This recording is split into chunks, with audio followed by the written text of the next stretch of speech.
Kad si stekao seksualno znanje, u kom dobu svog života i od koga? Dobio sam seks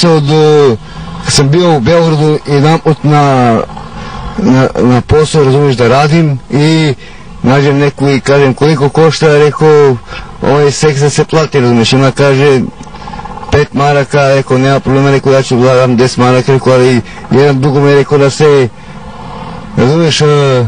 da se ližemo, jedan drugo da se ližemo. I ona kaže, nema problema, kaže kolega, kaže to će bude džabe i mi ostanemo uz viski i zajedno počnemo da se ližemo jedan drugome.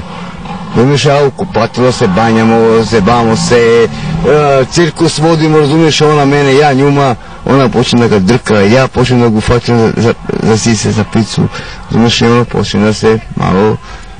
razumiješ, malo tu se razdraži i počnemo da jedan drugome da se faćamo. I onda što postane i